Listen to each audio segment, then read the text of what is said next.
l'astrologie est plus un outil de connaissance de soi qui va permettre de se servir à 100% de ses potentialités afin de réussir et de mettre en place des comportements adaptés à ce que l'on veut entreprendre. Qu'est-ce que ça veut dire vivre à 100% de ses potentialités?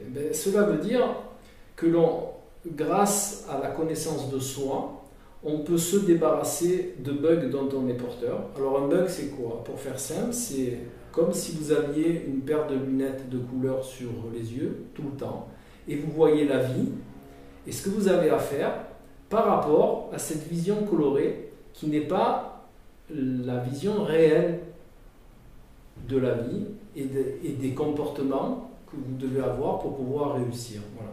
Donc l'astrologie, ça va vous aider à ôter ces lunettes de couleur. Alors, lunettes de couleur ou voile, on peut en avoir plusieurs, on peut être porteur de plusieurs bugs, et ne pas se voir tel que l'on est, et on va tout entreprendre avec cette vision voilée.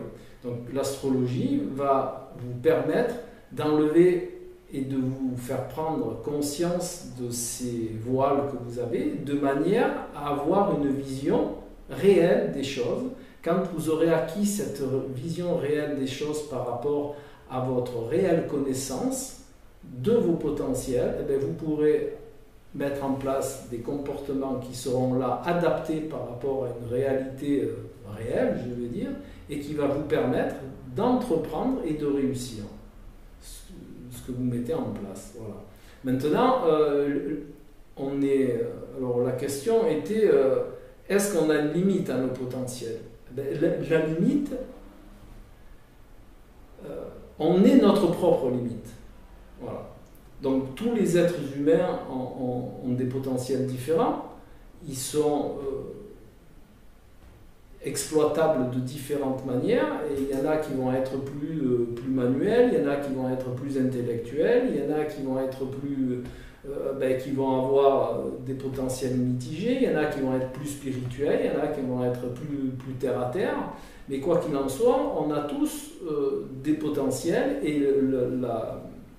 le but de l'astrologie, c'est, quel que soit le potentiel, de pouvoir l'exploiter à son maximum et de là, réussir ce que l'on entreprend. Si, par exemple, on est une personne qui est très manuelle et qu'on veut devenir menuisier, si on n'a pas une bonne connaissance de soi avec ce que l'on veut faire réellement, on ne va forcément pas réussir. Donc l'astrologie va vous aider, va vous conseiller, va vous donner des clés pour pouvoir enlever ces voiles et faire les choses vraiment en pleine conscience et mettre toutes les chances de votre côté pour pouvoir réussir.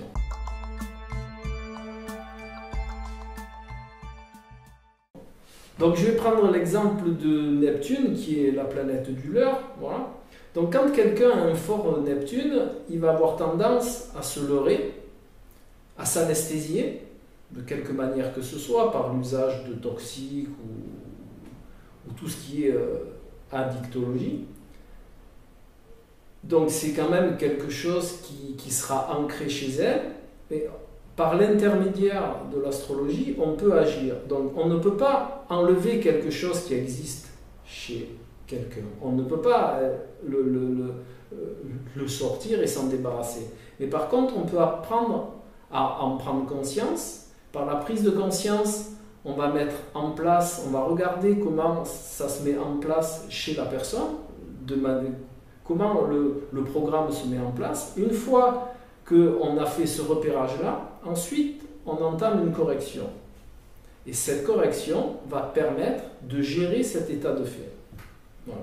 Par exemple, les gens qui ont une fameuse tendance à se leurrer dans un certain domaine de la vie, prenons un exemple, par exemple, les gens qui se leurrent, qui ont un Neptune en 7, ce sont des gens qui vont se leurrer dans leur rapport à l'autre. Le fait d'en avoir conscience, le fait de savoir comment ça se met en place, va permettre à la personne de le repérer et de corriger son comportement au fur et à mesure de son travail. Et de là, ça ne va pas l'ôter, mais ça va permettre un contrôle sur cet état de fait.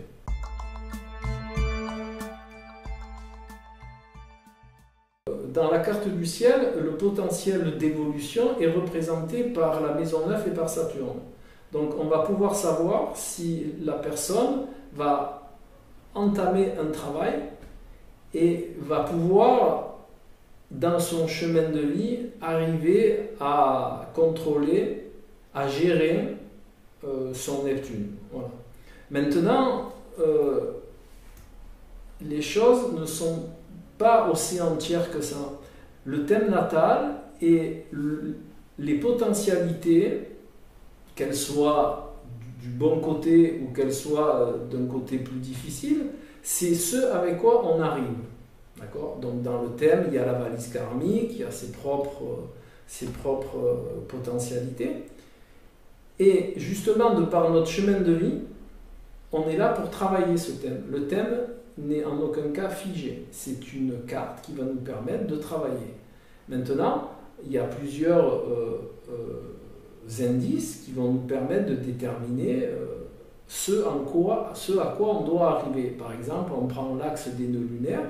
Le nœud sud, c'est ce avec quoi on arrive, et le nœud nord, c'est ce à quoi on doit arriver en fin de vie, ou du moins sur cette incarnation. Voilà. Donc, le thème n'est en aucun cas figé, c'est un outil qui permet de travailler. J'ai été confronté très jeune à l'ésotérisme. Mon intéressement, tout jeune que j'étais, c'était parce que je doutais de la véracité. Je voyais ma grand-mère faire et je la taquinais toujours en lui disant « Ah, ça marche pas, ça tient pas debout ». Et puis au fur et à mesure, j'ai toujours cherché la faille. Et je n'ai toujours pas trouvé la faille.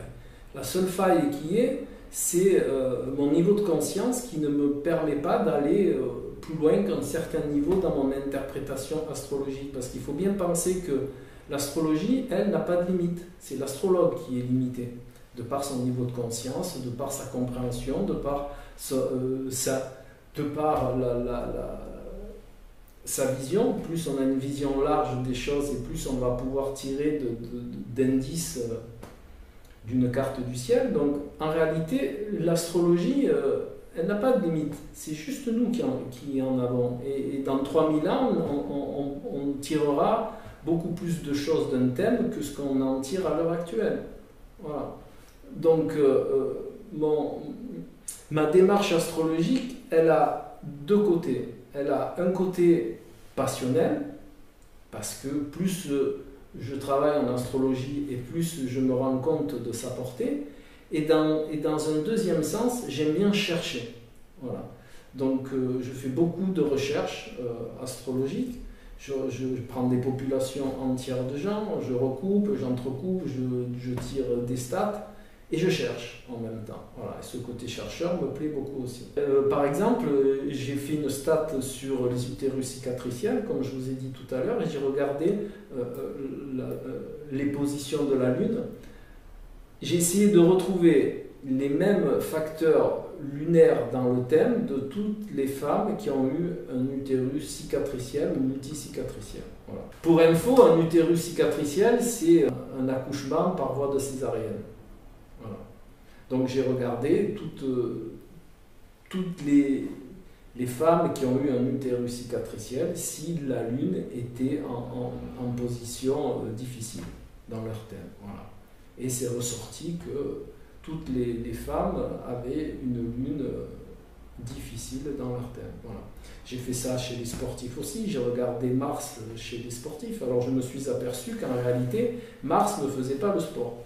Mais Mars fait un besoin d'activité accrue qui fait que le sport est une bonne source pour vider cette énergie en excès. Voilà. Donc c'est pas Mars qui fait le sport, c'est parce qu'on est détenteur d'une grosse énergie que l'on a besoin de mettre en exergue, qui fait qu'on va faire du sport. Mais les Martiens peuvent aussi être chefs d'entreprise, parce qu'ils ont tellement d'énergie, ce sont des gens qui ont besoin d'entreprendre. Voilà. Donc suivant là où on a Mars, on va dépenser notre énergie. Si on a Mars par exemple En maison 3, on va dépenser notre énergie de manière intellectuelle et mentale. Donc on va être des avocats, on va être des écrivains, on va écrire, voilà. Si on amorce plutôt en maison 1, on va mettre son énergie dans l'introspection, on va travailler sur soi mais de manière acharnée. Si on amorce par exemple en maison 5, on va mettre une énorme énergie à créer. Voilà.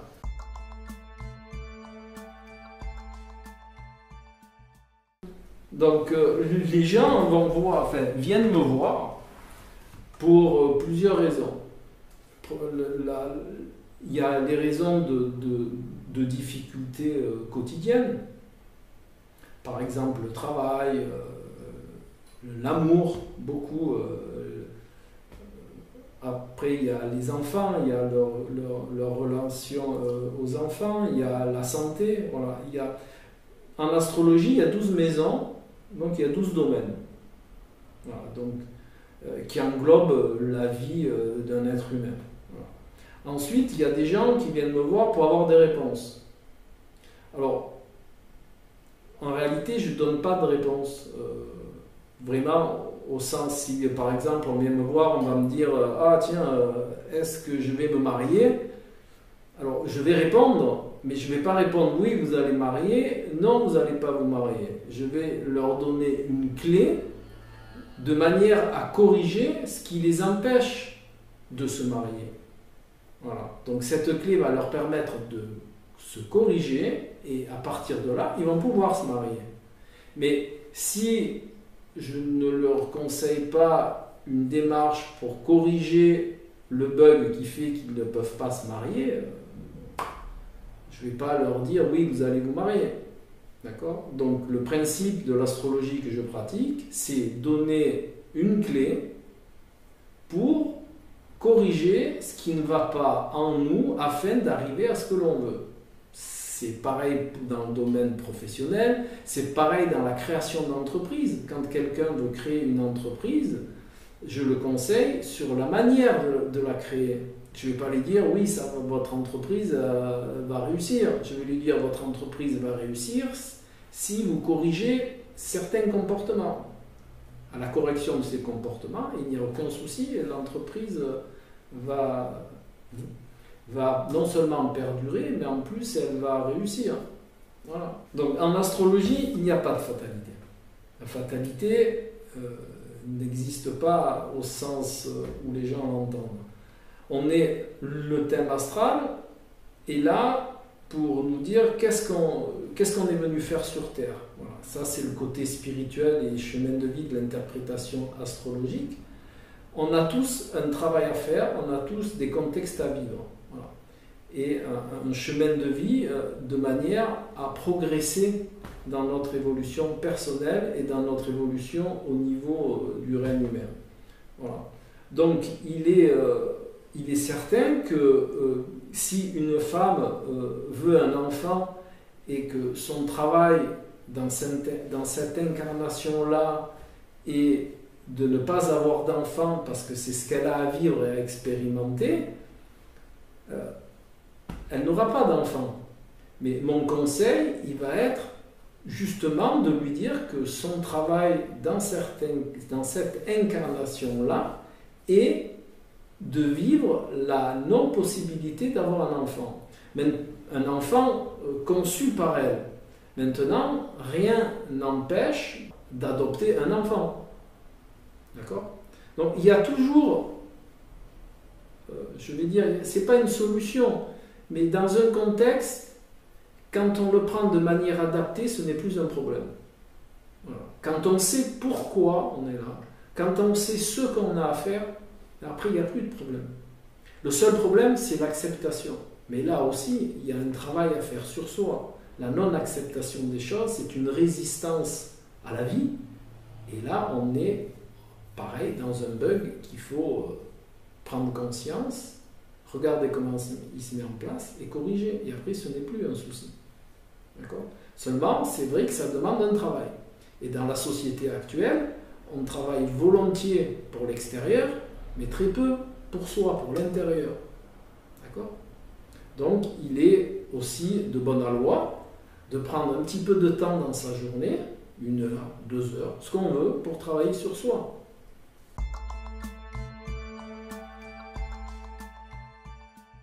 Le tarot. Le tarot est un outil différent de l'astrologie. Le tarot est plus un outil de questionnement.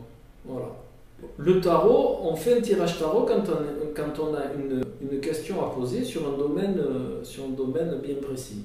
Voilà. Mais c'est pareil, le tarot, comme je le pratique, ne va pas répondre par oui ou par non. Il va vous donner un conseil, et ce conseil, il devra être mis en place de manière à arriver à votre fin, d'accord, enfin, à votre demande, à votre envie d'entreprendre. Voilà. Par exemple, si vous voulez créer une entreprise et qu'il vous sort la carte du battleur, c'est-à-dire au préalable, pour créer cette entreprise, il va vous falloir un apprentissage. Voilà, c'est dans ce sens-là où le tarot fonctionne. D'accord ? Donc la personne va venir me voir, elle va me dire, voilà, j'ai envie de créer une entreprise, est-ce que ça va marcher? Eh bien, si, c'est un exemple, si la carte du battleur est mise en exergue, eh bien, je vais lui répondre, oui, mais auparavant, il va falloir passer une période d'apprentissage. Par la suite, vous pourrez, suivant les autres cartes du tirage, créer votre entreprise. Voilà. Ensuite, pour tout ce qui est astrologie et tarot, je propose des formations, que ce soit niveau débutant, niveau intermédiaire ou niveau expert, ou même des gens qui veulent se former par exemple aux statistiques astrologiques, à l'astrologie boursière, à l'astrologie d'entreprise ou à l'astrologie du recrutement.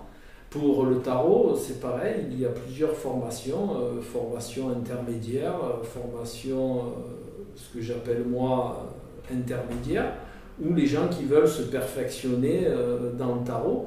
Donc j'ai des formations de tarot de Marseille, le tarot de Mademoiselle Normand, du tarot égyptien et de certains tarots philosophiques, voilà, et spirituels, et toutes les sortes de formations sont possibles, voilà, soit par internet, soit en cabinet, soit par téléphone. Voilà, c'est juste les choses qui sont à mettre en place, ou même par groupe ou individuel. Voilà.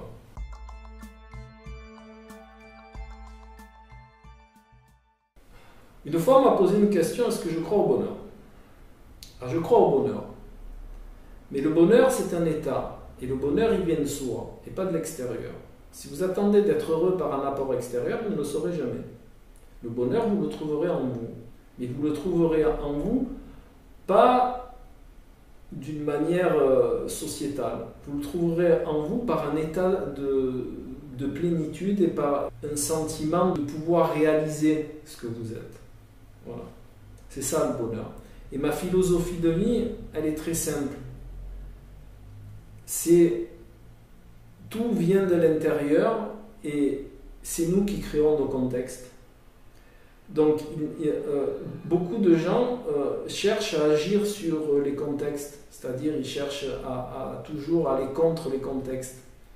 Moi, ma philosophie, elle est contraire. C'est moi qui change les contextes. C'est par mon changement personnel que les contextes autour de moi vont changer. Donc, ce qui est une source inépuisable de force, et je vais dire de bonheur, c'est que je suis le seul acteur de ma vie. De par tout ce que j'entreprends, je peux tout changer autour de moi. Donc si je désire quelque chose, de par mon positionnement, je peux l'obtenir. Voilà.